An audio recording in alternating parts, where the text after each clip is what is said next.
Om Shanti. Very good evening to everyone, those who have joined us on Zoom and those who are watching on the webcast.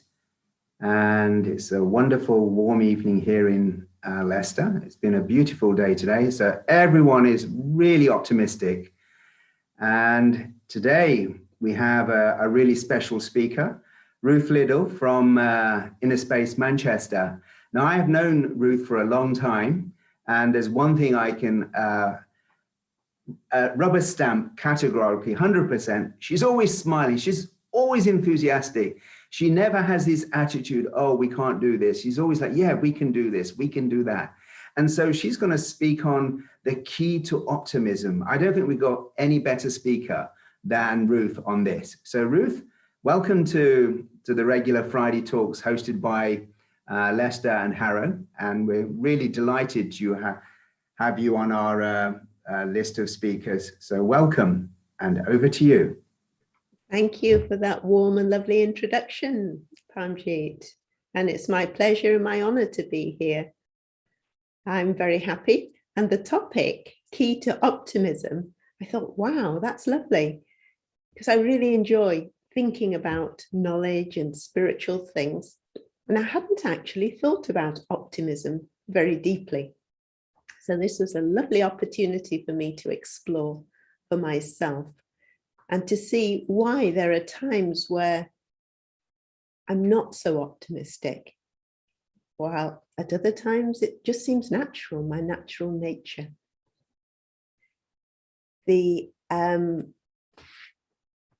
flyer had a quote, and it's, life is easier and generally more enjoyable if you're an optimist. Do you believe that? That life is easier and generally more enjoyable if you're an optimist? Would you class yourself as an optimist?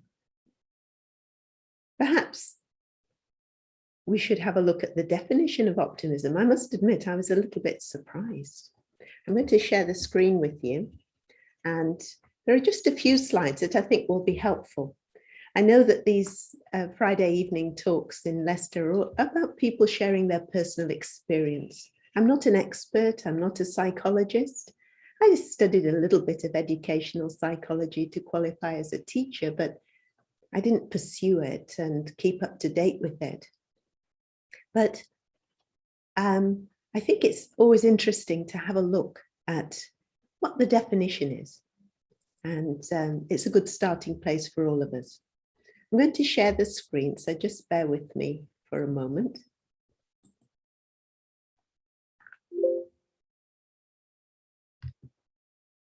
I'm always very optimistic when it comes to sharing the screen. I've had my moments in the past, I have to say. Here we go. Yeah. That's the quote from the flyer. Life is easier and generally more enjoyable if you're an optimist.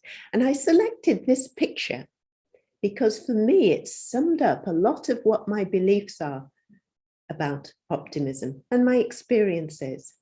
It's a small child, and I think it's a she, probably a few months ago was experimenting with walking, toddling. And there was something in that child that was natural and clicked in, where the child started to try to move.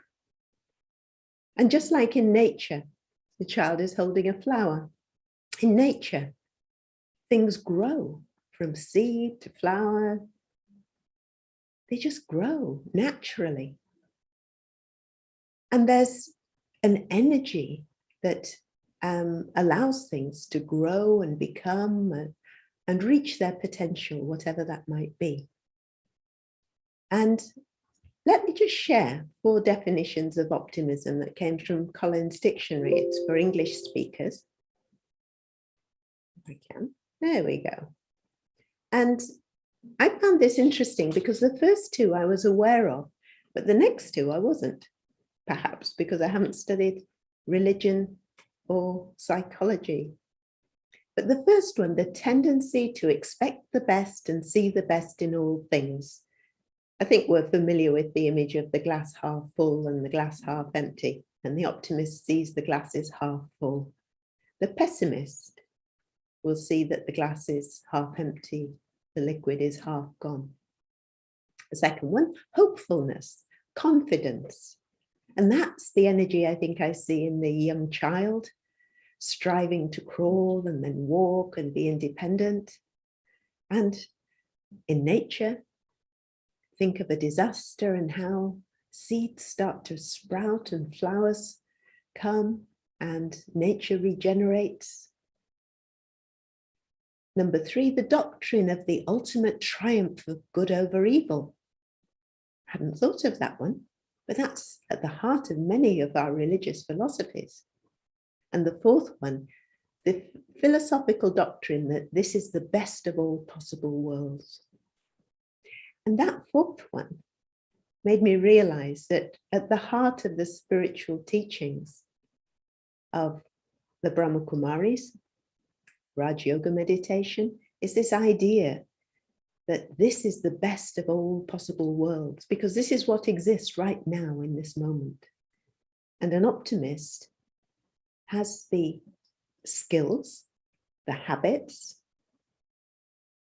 the learned art of recognizing that this is the best possible moment and that person can make the most of that. So I'd like to just share a couple of things that I think will help. I'm aware that many people watching will be practicing Raj Yoga meditators. Something like this, sharing from experience, can help us see things we haven't seen before or affirm positive things that are working for us. And optimism is about positivity. It's about affirmation. It's about recognizing the things that are going well in my life. Because there's a tendency for most people to see what's not working more easily than what is working. So it means there's a tendency to see what's wrong, in inverted commas, rather than what's going right. We're going to explore how we can change that. So I'm just briefly sharing this in case anyone's brand new and hasn't been to a Brahma Kumari's event before, just to share where we're coming from. And our courses, our workshops, our seminars, they all explore and expand this model of the inner being or the consciousness. So you see the body. The body is very tangible. I can touch, feel, taste, smell, hear my body. But we are talking about the inner being. Invisible energy, but with an amazing potential. Often we're not using that potential, and meditation helps us to access. Within me, the being, the consciousness, is a mind that enjoys creating thoughts. We'll take one thought and make 2, 4, 16, 256 without judging or noticing what the thoughts are doing, really. Yes, feelings come, but I'm not guiding my thoughts from within my mind. The intellect does that. The intellect helps to guide the mind. And when the mind and the intellect are in harmony, there can be beautiful feelings internally. Peace, love, happiness, compassion, wisdom, purity. So many beautiful energies. And these energies, although they're very subtle, when I build these energies, there's a power. And that power I can use to manage my mind. The impressions, some people call them sanskars. You may know them as sanskars.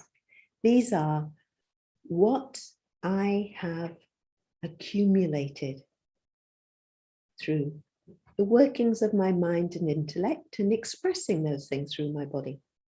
So the things I think, I speak, I do.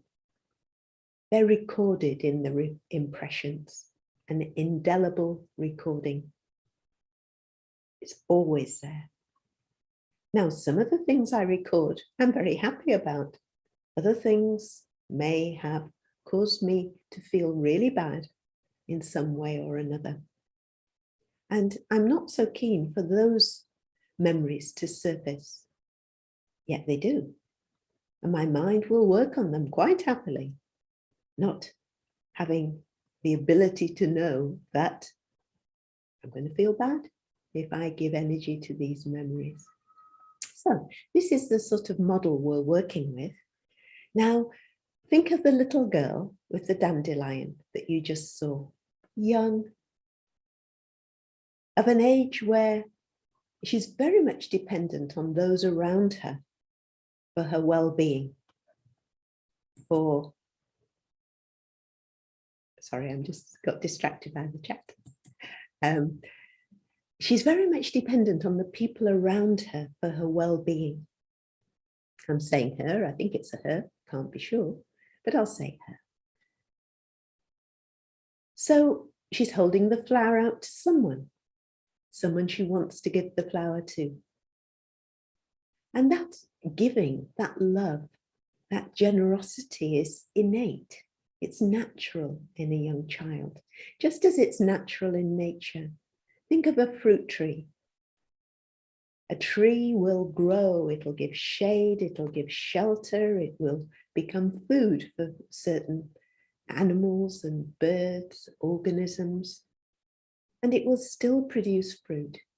And even if someone abuses the tree, cuts it, burns it, that tree will still produce fruit, and it will give it as willingly to the abuser as to anyone else, because it's the nature of the tree. So we have this natural nature of generosity, of love, an expression of love and giving and kindness. No force. But do you feel that that's you now? Life influences us as we grow, as we look outside for more information, as our culture, our parents, our religion, our community tries to educate us, to protect us and make us useful in life. These things start to influence me. First of all, my body. And you probably know people who are really, really affected by the state of their body. Yeah. So many people on social media, so particular about what they look like, what they sound like. And it's the body image that they're looking to. Yes, the soul is expressing through the body. But there's a big influence. My senses, my eyes, my ears, they bring messages from others and they shape my awareness, my tendencies, my beliefs, the things I own. Most people feel better if they've got something new. Maybe they don't feel so good if something gets spoiled or ripped or dirty. They're aware of that and they feel less comfortable, less content, less their natural self. So then we've got our roles, the relationships, the responsibilities. And as a very young child, I'm not really aware of the relationships in my life. I know my caregivers. For a while, I don't really separate myself from them. But then as I grow, I become aware I have a brother, a sister, perhaps, or the extended family, people's faces and names start to take meaning. And I realize that I have special relationships with others and no apparent relationship with some people. It depends what my parents, my caregivers, my educators tell me. And I'll take these things on. We learn that we've certain responsibilities. In some families, we learn to grow up and do charitable action, give to others, be aware of those who are less fortunate. In other families, not. And all of these things, remember, they are laid down in my memory bank as impressions. And I build a story of events and experiences. These impressions I carry with me. And if I have a good experience, a pleasurable experience, then if I meet with a similar situation, my optimism will be there. Oh, this will happen again. If I have a situation where perhaps my good intentions were not accepted in a way that I understood, I might be more wary. Imagine the little girl who takes a lot of pleasure picking flowers and giving them to people, making them smile, getting positive feedback. Imagine she goes and picks a prize flower in the neighbor's garden. She might not get the positive feedback. She might get shouted at, scolded, told she's naughty. And then the giving of a flower, the thought of giving a flower to someone might trigger that memory. And so she wouldn't be so optimistic about the fact that giving flowers is a good thing and it brings people pleasure. It's just a simple example, but look at how these things all link and feed in. So this is a core understanding for us and something I'd like to build on in the course of the talk. So my tendencies and beliefs come from the outside and they're stored in my consciousness. Some of them I'm aware of, some of them I'm not. They're in my subconscious or unconscious. But they'll pop into my mind given the right trigger, and my mind will start working on them, growing them, giving energy to them. And this is why we can experience something from the past to be as real today as it was then. So what do I need to do? Optimism, if I go back to the definition of optimism, then the tendency to expect the best and see the best in all. It's almost like I have to unlearn a few things and focus on some things that are in my awareness, but perhaps buried, dormant, sleeping. And in Raj Yoga meditation, we talk about this idea of the intellect being an eye of understanding, and I can open that eye and see things differently so that I start to see things with hope and confidence where perhaps before I didn't. Let me just show this slide. Some people might have seen this before because the way I bring spiritual knowledge into my life and consciousness is by thinking about it and trying it out. We call it churning. It's like you turn it over in your mind and see how it fits into the picture of truth. And so this spiral, I didn't make the spiral, and people who've seen me speak before will think, oh, that spiral again. It's because I don't have much confidence when it comes to PowerPoint. So I take ready-made templates, and this was a beautiful one. So I'm going to suggest some words beginning with C, which act as a sort of progression to help me lift up from a pessimistic view to an optimistic view, to give me confidence. And this is what works for me. And I'm not saying it will necessarily work for everyone, but the beauty of something like this, when someone shares this, you can look at it, you can think about it, you can see what works for me and what doesn't. And if it doesn't work, change it, make it work. We're creating habits habits of being positive, habits of seeing the best, and changing any negative tendencies, any pessimistic tendencies. And here's a possible place. Now, the first word, key to optimism, courage. Why?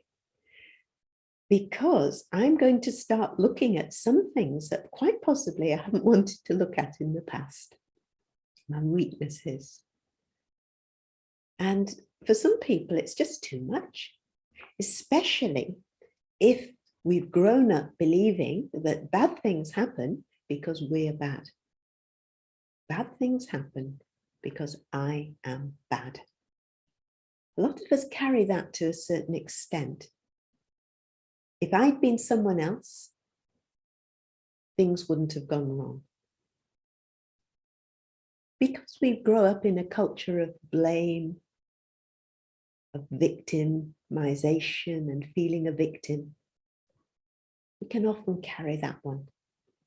And one of the keys to optimism, one key aspect of optimism is this ability to recognize that I am me, I do things, the things I do might be good or bad, judged by others or myself, but I am always good.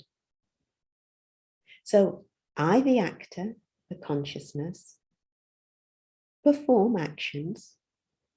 The quality of those actions can vary, but the essential me is peace, purity, love, wisdom, truth, power, happiness, joy, bliss, very beautiful, high level, high vibrational energies.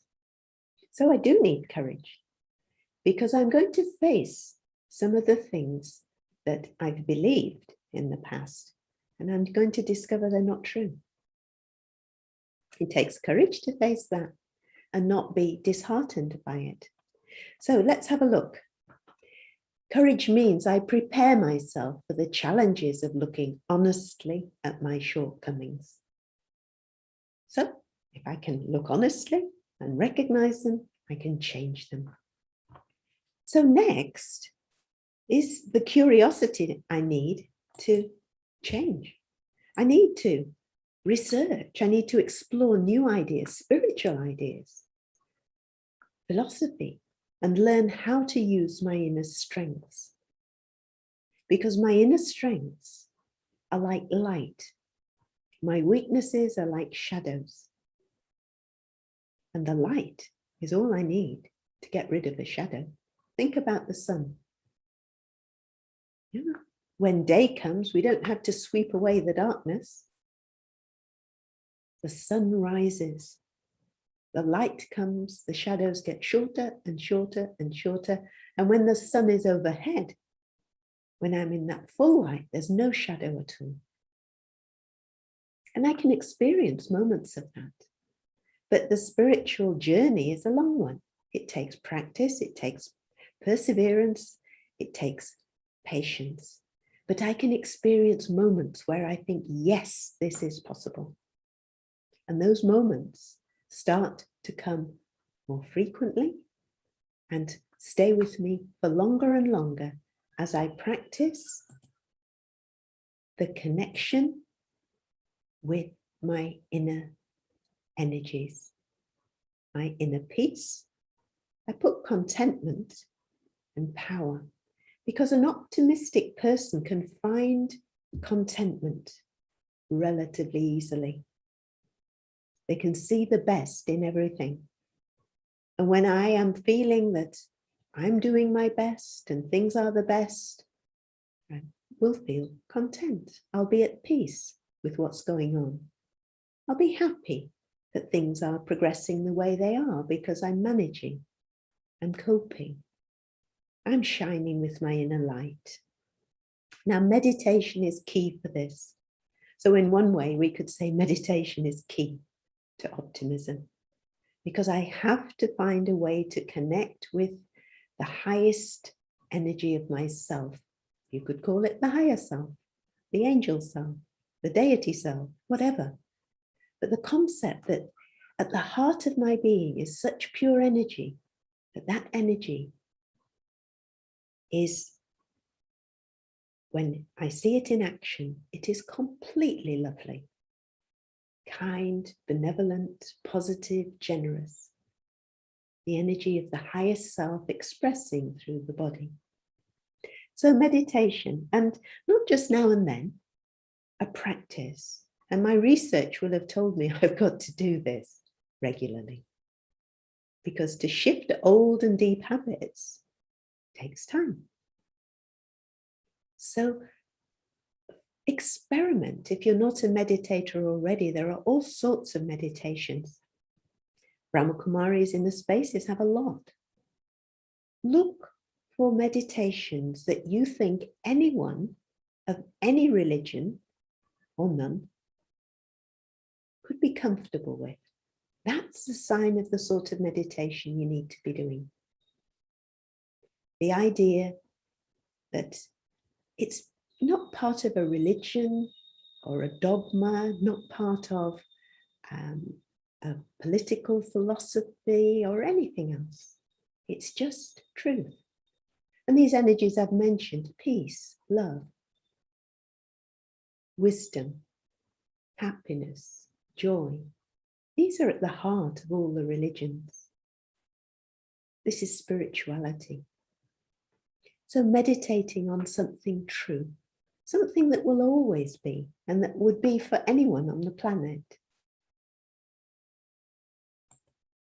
So now creative change. If something's creative, it takes my energy up. It lifts my spirits. It gives me encouragement, enthusiasm. So creative change. We can all change. If I do nothing but sit here in this chair for a week, a year, the rest of my life, I'll change. Things will change. But I'm working against the change that brings me down, the negative influences, creative change. The mind needs creativity. The opposite of creativity has been suggested to be depression, when the mind isn't creative. There's depression and that heaviness. So I, through my meditation, my research, putting knowledge into practice, I replace my habits of heavy thinking with new empowering habits. So these need to be learned. They need to be explored, but not followed blindly. They need to be owned. So I need to take what's working for me.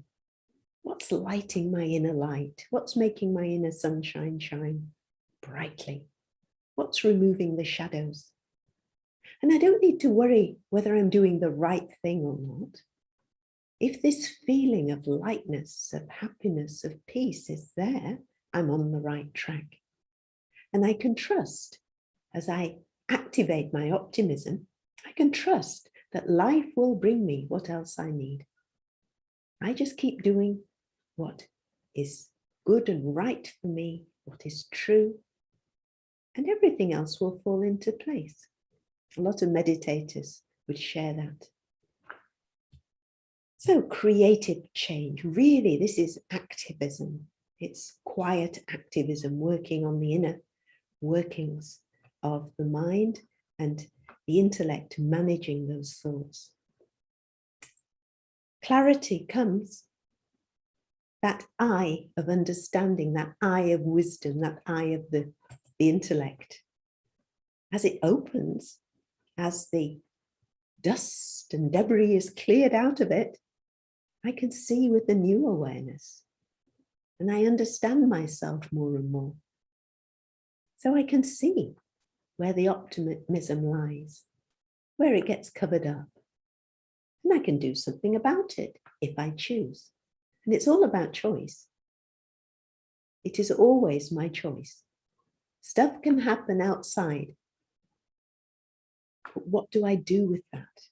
When I think about it with my mind, when I process it with my intellect.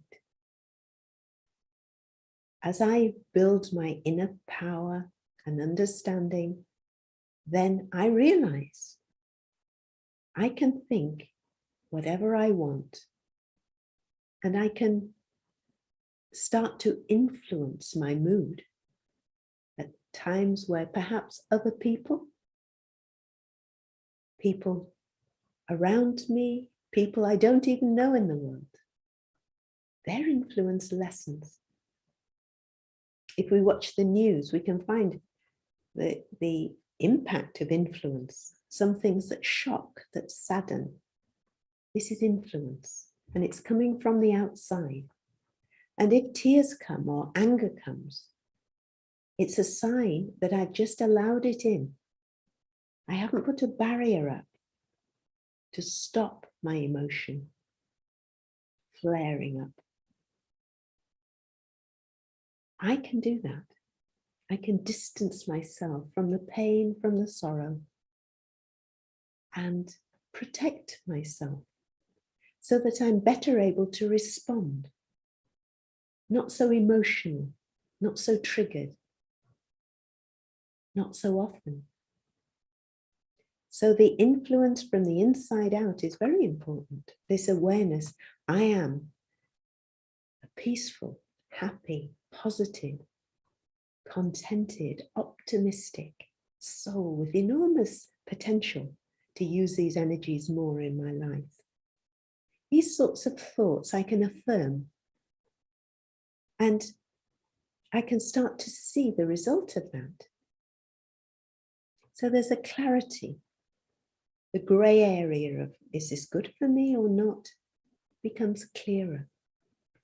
I can see what keeps me inside, what pulls me out. When I am soul conscious, when I'm body conscious, all this becomes clearer. The next is company. This small child we saw in the first slide holding the flower, a young girl, she and anyone else as a young child is very much colored by the company, influenced by the company they grow up with.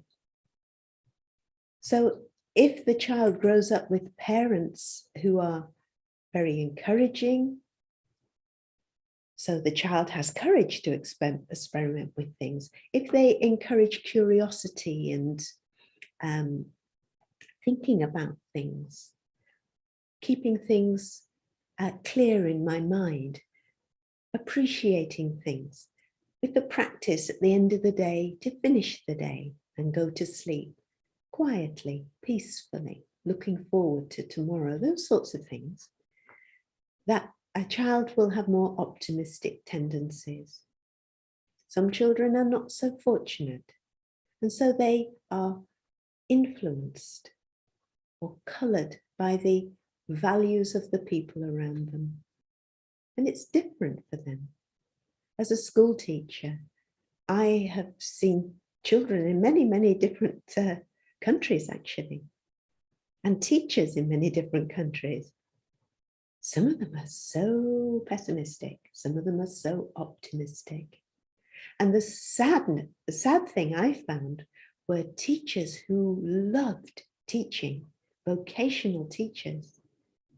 They became very pessimistic because they were influenced by what was happening to their education system, what was happening in their culture. And so they had to work hard to keep their spirits lifted for the children they taught or the colleagues they were managing. So company is very important. And it's an active choice who I spend time with some of the time.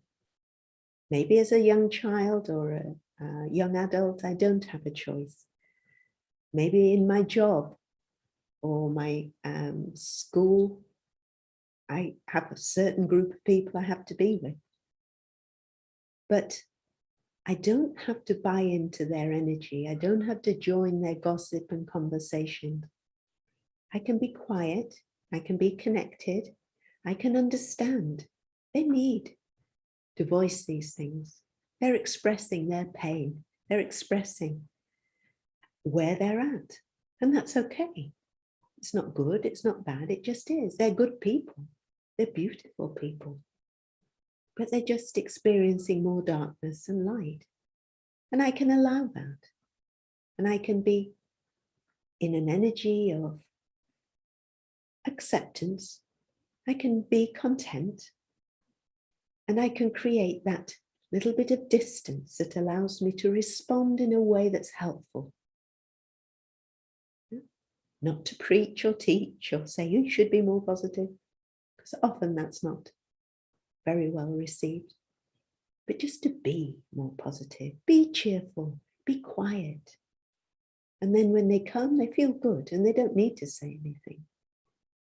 So company, this is the external company I've been talking about, but I do need to think about my internal company.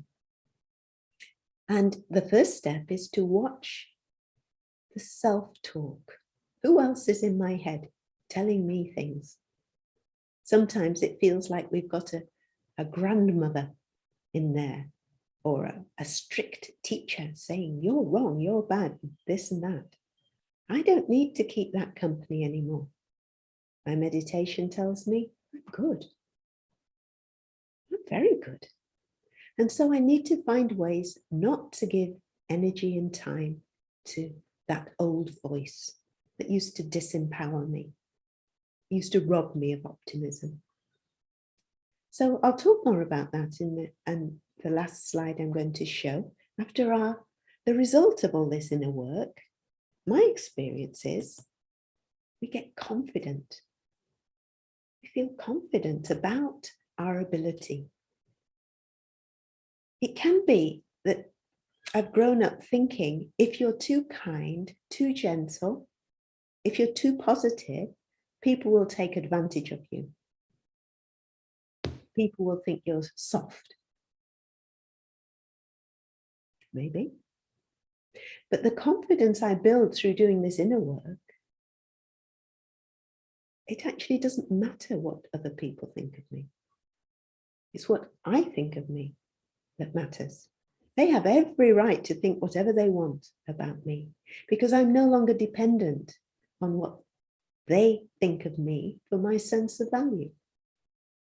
My confidence grows from the inside, from expressing these lovely values, these quiet, non-aggressive powers. And it's something to be explored and experimented with. I find this works for me. Maybe you will. Maybe you'll find something different. But the important thing is to find it, what works. So the result, you can perhaps think of someone who is confident. If someone's confident, they have a glow, don't they? So it's a glow of inner strength. It's not an arrogant sort of glow. It's a glow of knowing who you are and being comfortable. Think of royalty. If you watch the Queen, for example, or I'm just thinking of the Queen and Prince Charles, but there are many others. They know who they are, they know their role in society, and they're very comfortable with it, and they move with that, and with such confidence that others feel at ease in their presence. So that's the sort of confidence from the inside, shining with inner strength and interacting with peace and compassion. Now, within peace and compassion is assertiveness. I know what's right. I have my boundaries. So it's not soft. It's an immense strength. A confident person can stand and allow someone to badmouth them, slander them, abuse them verbally. They can allow that to happen because they're stable. They know who they are. And they know it's just this person's impression, their perspective of me at this time. Yes, it might hurt. Yes, I might go away and cry. But at the time, it's like, no, this is not me you're seeing. You're seeing something. And yes, there's something for me to learn from it. but I won't accept that I'm what you say I am. There's that confidence. So how do we build it more? One more image, and I'll speed up a little bit with this. I put a little image of a point of light there. And that image of the point of light is the point of perfection. If you're comfortable with the idea of a supreme being, a source, an ocean of knowledge or truth or love, something that always is, completely full of all the positivity, the strength, the beauty that I, the soul, had at one point. It's there in my memory. So let's whiz through again, courage. So if I take the company of the divine, and I happen to take the company of the supreme being, I need that. My higher self, I'm very aware of, but I need more. So my Raj Yoga meditation is the connection with truth and the ocean of truth, the supreme. And you can explore that in a meditation course. So it gives me a bit of extra. I prepare myself for the challenges ahead, knowing the support of the divine is always there. I don't feel alone. I'm not on my own on the battlefield of life, because the supreme being is there for every single soul on the planet if they choose to connect, if they choose to take help or guidance. And it is all a choice. And I have to remember to do that as well, because I'm out of the habit. But I'm not alone. I might be doing something different from all my friends and family, but I'm not alone. There's the perfect support. Curiosity. So yes, I'm open, I'm ready to research, explore new ideas and learn. And my intuition, this knowingness inside, draws me towards truth, my truth. If I meditate regularly, if I clear away the debris of the day, the influence of the day, if I connect with source, supreme divinity, then I can start to trust my inner voice, my intuition, more and more. The connection. I'm not just connecting with my own inner stock, but also the source. So with just a thought, I can reach out into another dimension of perfect peace and connect. And I build the stock of inner power. So I'm not just feeling it in the moments of my meditation and for a little while after. I'm accumulating. So it's like an armory. So when things get really tough and bad in life, I've got some inner weapons of thoughts, of experiences, of affirmations to draw on. I've got power to withstand the challenges and the storms. Change? Yeah, it was creative change. And when I mention change, I'm thinking always it's creative, it's positive. And as I replace my old habits with the creativity of an enlightened mind, I can respond with positivity. I know what positivity feels like, and I can use it more and more and more. There's the clarity, and I understand myself more and more and more as I work with this awareness of soul consciousness. And the supreme being, my conversations with the supreme, the divine, my questions. This connection it's like having an extra member of the family. I might have gone in as a child to my great auntie Nellie, my mum's auntie. She was wonderful. She was always open and accepting and loving, and she had great wisdom and clarity. I used to go to her because I knew I could trust what she said or thought, because she wasn't influenced by the stuff. And the supreme is like my great auntie Nellie magnified, because the supreme is always full of everything everything I don't even know I need. And this feeling of the Supreme allows me to expand the awareness of my potential. I start in my meditation to see things I didn't know I knew. And I'm open to the possibility of finding out about things I didn't know I didn't know. And so I'm open to a whole ocean of possibilities. So it's unlimited, unlimited.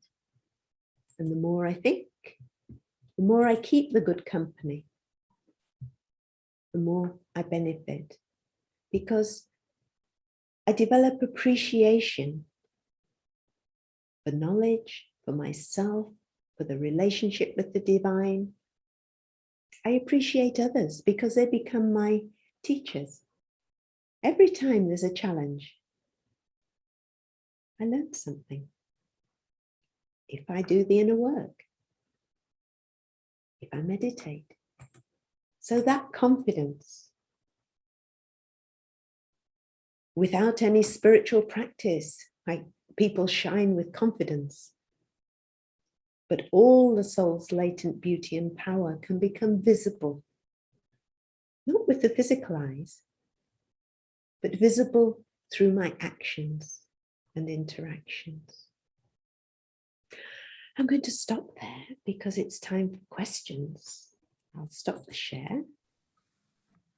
And Ruth, thank you very much for a very wonderful talk and insight into key to optimism. Now, were you always an optimist before you did meditation, or did you have moments when, oh, I don't know? I had many moments of, oh, I don't know, but it's a very funny thing. There were sort of two me's. There was, and I think this sort of fits in with the teachings of Raj Yoga. There was a me that was immensely courageous and strong and assertive. And then the acquired me, that was the one that doubted. I grew up in a family. I grew up in a family, I'll put it that way. And their messages were different from what I felt I was. And in order to please them, I changed. And I became a people pleaser. And as soon as I became a people pleaser, I lost some power. But it was always there. And it kept popping up at moments that surprised even me. So the optimism was there, but I lost it for a while. Now, many people may be in a similar situation that you've just sort of related to, but they're probably surrounded by people who are always, oh, I can't do this. Why is it like this? The economy is like this, the pandemic, and it goes on and on and on. It's like they are surrounded by pessimistic people. So what small steps that they can take to sort of get out of that sort of downward spiral? Yeah, well, I think one of the bonuses of the pandemic is people moving online. And even if I'm surrounded by negative people, negative messages, I still think it's possible to access meditations or talks like this on a device while you're with them. And if I start this exploration of what truth is, then I can actually practice it. But I do need a foundation of experience first. I have to change something. If I carry on doing the same thing, I won't be able to access the amount of power I need. And I like that point when you said courage. And I think many individuals who are in a sort of situation where they're trapped, I think that first step that you demonstrated and highlighted on your slide, the courage is so important. yeah, I agree. I agree. And one of the beauties of the modern day world is that people are individuals, and it's more and more acceptable to express your individuality. And so as long as I very quietly get on with my study, my change, my meditation, and I don't impose on them, then often people will adjust to that. I know from my own personal experience, I became a meditator in Malaysia. I was teaching in an international school, and I loved the knowledge of Raj Yoga meditation. And I was just telling everyone I was so positive and so happy, and they weren't. They wanted to moan and groan about the system and whatever. So I just let them, but I thought, I'm not giving energy to this. So I wouldn't join their conversations, but I would speak about other things, that they also enjoyed, that gave a bit of a positive energy. But I did learn early on not to voice, well, it could be better. It could have been worse. It could have been worse. It could have been worse. That was my way of shifting from negative to positive. And one of my colleagues said, and our superintendent had a heart attack, and it was on a Sunday when no one should have been in school. It could have been an absolute disaster, but someone happened to have the thought to go into school, and they found him. And I said, oh, well, it could have been a lot worse. Someone said, don't you say it could have been a lot worse. They don't see it that way. So I keep it to myself. And this is where the Supreme is great, because you can just let off, talk to the Supreme as if you're talking to a friend, and share your feelings, write your feelings. Keep it within yourself and quietly change. We've got a lot of people who meditate, the Brahma Kumaris in Manchester, and some of the grandmothers are magnificent. They are in a traditional family, the only person meditating, and they just do it very quietly. And they change, and they have people saying, what's going on? So make that my focus, I think. Just some people may say, Ruth, I know you're a very positive person. I know that. But some people may say, well, people who are optimistic are not sometimes realistic. Mm-hmm. They seem to be on another planet. And so how do we keep that balance and say, look, what we can do, but at the same time, push the boundaries a little bit further so we can explore even more? Yeah. My experience is some people are optimists in their head.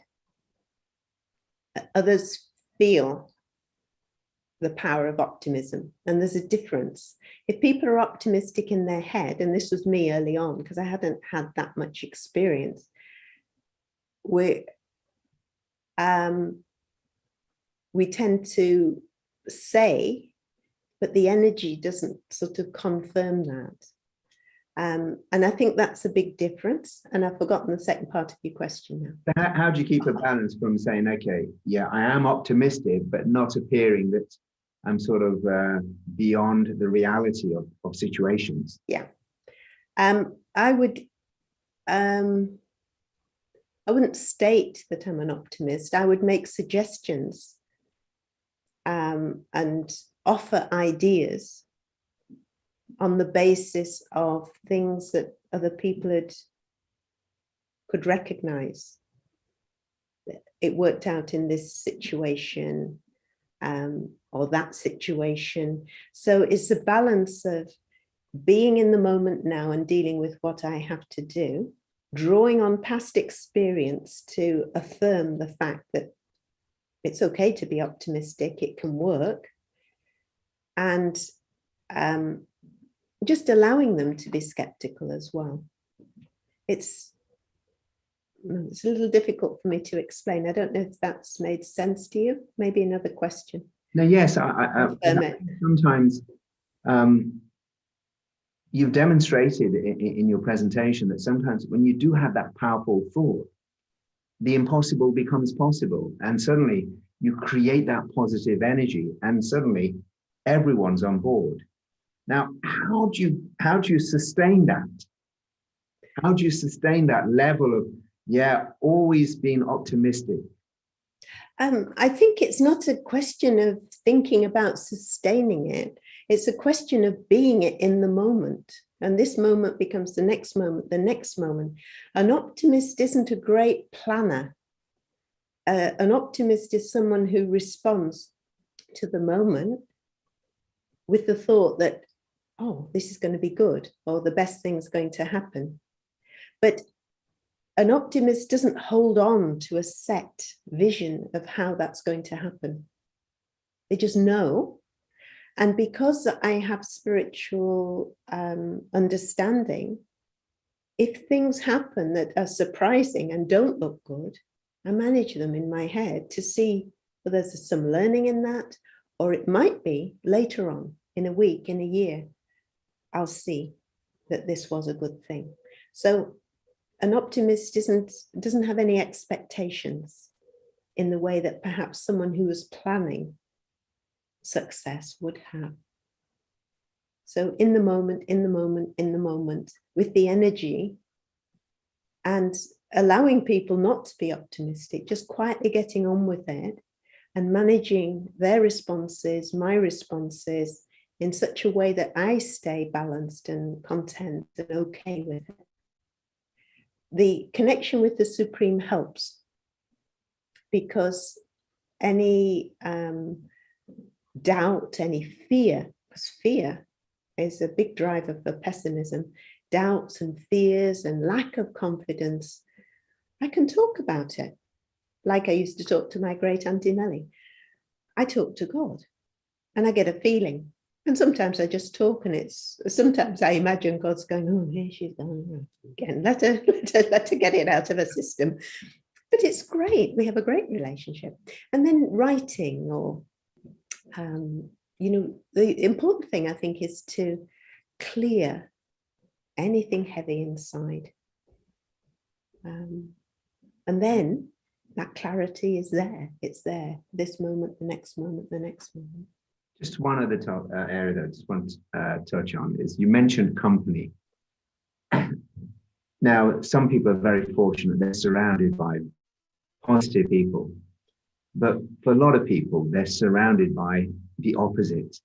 What can they do? That's the sort of, one, they're free from the influences of others, and two, how they can make a positive contribution. So the they being me. Yes. Yeah. Well, it's all to do with my presence, I feel. When I am in the awareness of my eternal self, the soul, then those vibrations are naturally shared. And perhaps people can relate to the fact there are certain family members you are comfortable with, their energy. Yeah, others you might not have been. So my energy, sharing my energy, will have an impact. And it's not actually up to me to change someone else. I think I need to free myself from that responsibility. The only person I can change is me. And I can change the way I think, the way I feel, the way I respond. But I can't change anyone else.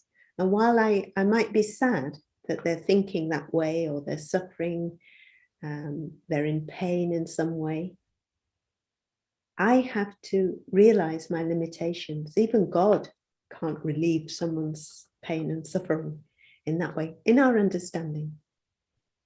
If they want to, fine. And I mentioned the grandmothers having an influence on their family. They go. And one of her grandchildren asked about meditation just recently. And she was quite surprised. But in my own experience, my mother, I was overseas in Malaysia when I took this knowledge, and then I went to South Korea. I was away for 20 plus years.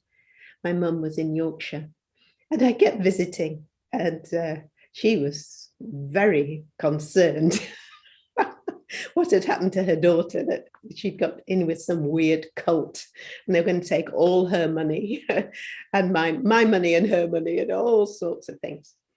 But when I went home, she could see I was happy. And all a mother wants is for her child to be happy.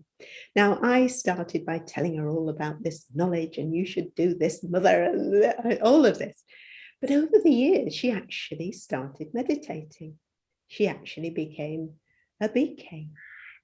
And that was when I stopped trying to influence her. And she stopped eating garlic and onion. And I went back. I said, I knew she'd stop eating garlic. You stopped eating onion, because she loved cheese and onion sandwiches. Yeah, she said, you told me to. And I thought, I didn't. I never told her. But she picked that up. And it's very interesting how we can influence people. But I do have to be in the awareness that I'm just an instrument for someone to change. If anyone's going to change someone, it's truth. It's them connecting with their truth, the source, in whatever way they need to. And then that, in my opinion, is the best help I can give. Just to be the change, like Gandhi said, be the change I want to see in them. Ruth, thank you very much. Thank you very, very much for this talk today. And there's a lovely smile on your face. It's radiating happiness, and we can all feel it and experience it. So I'd kindly request if you lead us into that experience of connecting with the self and also with the divine. Okay. So the first step is just to make the body comfortable. Take a couple of deep breaths if that's helpful, and let go of any tension in the body. Take a deep breath and imagine you're sending oxygen to every single cell of the body, giving every single cell energy. And now a deep breath, and send the light of peace into every cell of your body. Pure peace, nourishing, nurturing, healing. And the body becomes still. The senses become a little distant. And it's as if I can step out of the costume of the body into my mind space. I'm still in my body, but I'm inside, in my inner space. My mind is thinking. I'll guide it with some thoughts to help it slow down and experience real peace. Because I am the energy of peace. And my mind thinks and moves, searching for peace, for love, for happiness. But peace can help my mind relax. And as my mind relaxes and my thoughts slow down, I feel myself to be just light, a point of light, a tiny spark with enormous potential to radiate the purest peace. And the mind slows down. I'm aware of the spaces between the thoughts, the stillness, the silence. And in this peace, in this true awareness, It's as if I have the key in my hand to unlock a treasure store of other feelings, pure, benevolent, beautiful qualities. Each an energy, each part of me. And I feel at the core of my being that amazing contentment, being full in this moment, completely full. In this awareness, I can stretch out a thread of golden thought upwards and outwards into a dimension of light and connect with the most beautiful light, tiny like me, but radiant and full, constant and true. So that that tiny point feels like an ocean of experience, and waves of love wash over me, through me. Waves of peace from the ocean of peace. It's as if this pure energy is washing all the debris out of my soul, so that I can see clearly who I am. I can feel what I need to feel in my day-to-day life.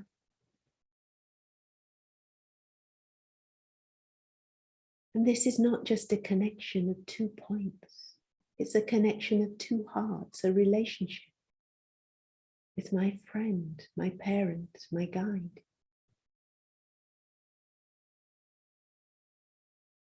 And this closeness I can carry with me as I return my thoughts down to my body. I bring that glow with me, that company. And if my eyes are closed, I open them and look around. These are wonderful instruments, these eyes. They allow me, the soul, to see and make sense of the world. But I know I have a third eye. Let me look with all 3. My eye of truth can guide me back to my true self, my powerful self.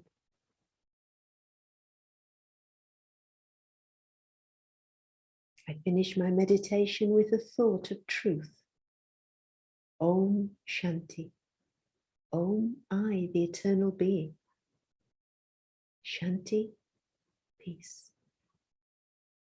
I, the eternal being, and peace. And I'll do my best to give everyone the experience of that quietly, secretly, so that they too can feel their truth and draw on their own inner strength and beauty. Each one of us a child of the Supreme, the Divine. Each one able to help ourselves. Thank you. So on behalf of the Brahmakumaris, Leicester and Harrow, thank you very much, Ruth, and thank you for your time and your lovely smile. And also all our participants who joined via Zoom and also watched on the webcast. And if you want further information